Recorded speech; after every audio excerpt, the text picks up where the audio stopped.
77 tahun Indonesia merdeka. Lalu sudahkah kita merdeka secara finansial?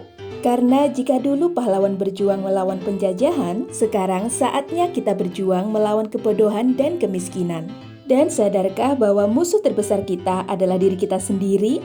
Bisa atau tidaknya kita meraih kemerdekaan finansial tergantung pada diri kita sendiri. Mampukah kita melawan sifat konsumtif? Bisakah kita memotivasi diri untuk selalu menabung? Dan tahapan lain menuju kemerdekaan finansial yang akan kita bahas kali ini.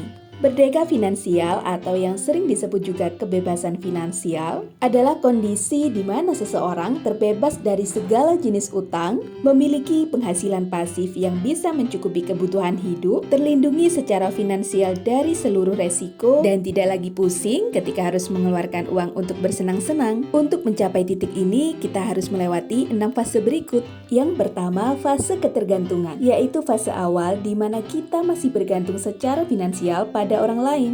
Yang kedua, fase solvency, yaitu fase ketika kita sudah memiliki penghasilan karena baru masuk dunia kerja.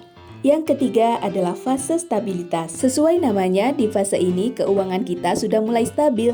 Penghasilan kita juga lebih tinggi sehingga bisa menabung dengan dana yang lebih banyak, memiliki asuransi kesehatan, serta memiliki dana darurat yang cukup.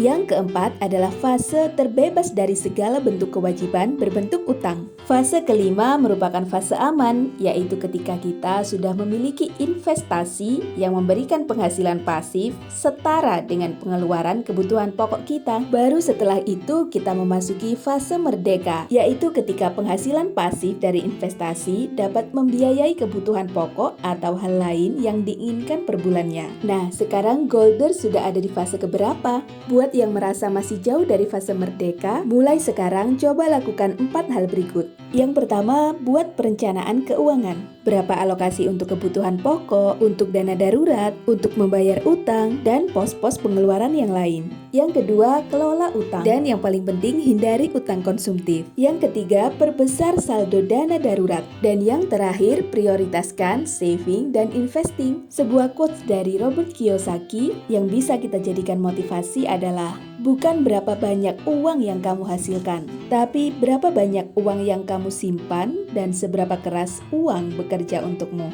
Dari sini bisa kita ambil 2 poin penting, yaitu menabung dan juga berinvestasi. Dan 2 hal itu bisa kita lakukan secara bersamaan dengan cara menabung emas. Kira-kira apa alasan menabung emas untuk meraih kemerdekaan finansial? Yang pertama tentu saja karena emas kebal dari inflasi. Berbeda halnya jika kita menabung dalam bentuk uang yang nilainya sudah pasti akan terus menurun dari waktu ke waktu. Yang kedua ada wujud fisiknya. Jadi setelah dibeli cukup disimpan dengan aman. Dan dalam jangka panjang sudah pasti harganya naik. Jadi bisa dibilang emas adalah instrumen investasi yang paling mudah dan rendah resiko.